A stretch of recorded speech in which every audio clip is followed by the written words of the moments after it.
Que Dieu vous bénisse, chers amis. Nous vous saluons dans le nom de Jésus-Christ, notre Sauveur.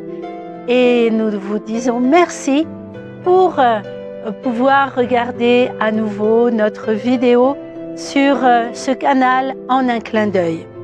Nous allons ouvrir la Sainte Parole de Dieu dans le livre d'Exode au chapitre 16 et nous ouvrons verset 22. Il est écrit: Moïse fit partir Israël de la mer Rouge et ils prirent la direction du désert de Shur. Et après 3 journées de marche dans le désert, ils ne trouvèrent point d'eau. Ils arrivèrent à Mara, mais ils ne purent pas boire l'eau de Mara parce qu'elle était amère. C'est pourquoi ce lieu fut appelé Mara. Le peuple murmura contre Moïse en disant: Que boirons-nous? Moïse cria à l'Éternel, et l'Éternel lui indiqua un bois qu'il jeta dans l'eau. Et l'eau devint douce. Ce fut là que l'Éternel donna au peuple des lois et des ordonnances, et ce fut là qu'il le mit à l'épreuve. Il dit: Si tu écoutes attentivement la voix de l'Éternel ton Dieu, si tu fais ce qui est droit à ses yeux, si tu prêtes l'oreille à ses commandements, et si tu observes toutes ses lois, je ne te frapperai d'aucune des maladies dont j'ai frappé les Égyptiens, car je suis l'Éternel qui te guérit. Nous sommes là en présence du peuple d'Israël qui venait de sortir d'Égypte, conduit par la main du serviteur de Dieu, Moïse. Alors, ils prennent la direction du désert. Et après 3 journées de marche, ils ne trouvent pas d'eau. Le désert nous parle de solitude. Le désert nous parle d'épreuve. Peut-être que toi aussi tu es dans un désert. Peut-être que toi aussi tu es en train de marcher dans le désert de ce monde et que tu ne trouves point d'eau. Tu as soif, soif de vie, soif d'amour, soif de paix, soif de tranquillité, soif de quelqu'un que tu ne connais pas encore, soif de Dieu. Et aujourd'hui, je voudrais te dire que si tu as soif, eh bien, Dieu est là pour répondre à ton besoin. Alors, ils sont dans ce désert et ne trouvent pas d'eau. Ils arrivent dans un lieu, formidable, enfin, de l'eau. J'imagine ces milliers et milliers de personnes qui arrivent devant cet étang et qui se jettent littéralement au bord de cet étang pour pouvoir boire un peu d'eau. Et lorsqu'ils boivent cette eau, elle est amère. Oui, chers amis, parfois dans le désert de ce monde, nous rencontrons des eaux et nous pensons que nous allons y désaltérer notre âme. Nous pensons qu'enfin nous allons trouver le bonheur, qu'enfin nous allons rencontrer le véritable amour, qu'enfin nous allons connaître la joie véritable, qu'enfin nous serons à l'abri des nécessités de ce monde. Mais lorsque nous commençons à boire de cette eau, voici qu'elle est amère. Voici que ce bonheur s'en va.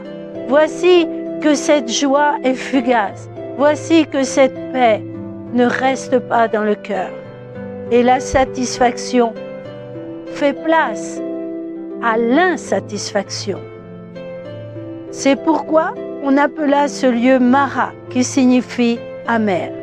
Alors, devant ces frustrations, devant ces désillusions, devant ces situations qui ne nous satisfont pas, qui nous déplaisent, qui nous font souffrir, qui remplissent notre cœur de frustration et d'amertume, nous pouvons avoir 2 sortes de réactions. Car la Bible nous dit que le peuple murmura contre Moïse en disant: Que boirons-nous? Mais ensuite, Moïse cria à l'Éternel. Nous pouvons avoir 2 sortes de réactions. Lorsque les imprévus de la vie, lorsque ceux que nous aimons nous trahissent, nous déçoivent, lorsque les situations sont là pour nous jeter à terre, nous pouvons soit murmurer, nous plaindre, questionner Dieu et l'accuser de ces mots, ou bien nous pouvons faire comme Moïse, crier à Dieu. Je peux te dire que si tu choisis la première réaction, Si tu décides de te plaindre, si tu décides de murmurer, si tu décides de questionner Dieu, si tu décides de t'en mettre contre Dieu, ceci n'apportera rien de meilleur à ta situation. Ceci n'apportera aucune solution pour les eaux amères que tu es en train de confronter. Moïse, lui, a choisi une autre manière de réagir. Il a crié à Dieu. La Bible nous dit dans le livre des psaumes, « Quand le malheureux crie, l'Éternel entend. » Alléluia. C'est dans la mesure où tu cherches la présence de Dieu, où tu vas dans la présence de Dieu, lui confesser ton amertume, ta souffrance, tes frustrations, tout ce que l'ennemi a voulu placer dans ta vie, tout ce que les circonstances ont envahi ton cœur, tout ce que les situations ont amené dans ta vie d'amertume et de souffrance. Quand tu places cela au pied de Jésus, alors Dieu intervient. Quand tu cries à Dieu, Dieu écoute et Dieu répond. La Bible est là pour l'affirmer. Amen. Et c'est ainsi que Dieu répond à Moïse. Alléluia. Et qu'il lui dit, gloire à Dieu. Alléluia. Il lui dit, gloire au Seigneur. Il lui indique un bois. Et il lui dit, jette ce bois dans les eaux.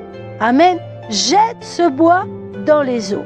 Et lorsque Moïse jeta le bois dans les eaux devinrent douces. De quoi nous parle ce bois? Je connais un bois qui a été jeté dans les eaux de ma vie amère. Il y a de cela bien longtemps, mais depuis que je bois à cette eau est douce et tous les jours, elle désaltère mon âme. Ce bois, c'est le bois de la croix de Jésus. Jésus est mort sur la croix pour toi et moi, afin que ta vie amère devienne douce, afin que la vie de Jésus entre en toi. Jésus a dit à une femme qui avait soif, il lui a dit, si tu connaissais le don de Dieu, si tu pouvais boire cette eau que je te propose, alors tu n'aurais plus jamais soif. Gloire à Dieu. Gloire à Dieu. Et la Bible nous dit que lorsque Moïse jeta ce bois dans les eaux devinrent douces et le peuple put boire. Alléluia. Et c'est là que Dieu donna au peuple sa parole. C'est là que Dieu mit le peuple à l'épreuve en lui disant, si tu écoutes la voix de l'Éternel ton Dieu, si tu mets en pratique ses commandements, alors je ne te frapperai d'aucune maladie dont j'ai frappé les Égyptiens, car je suis l'Éternel qui te guérit.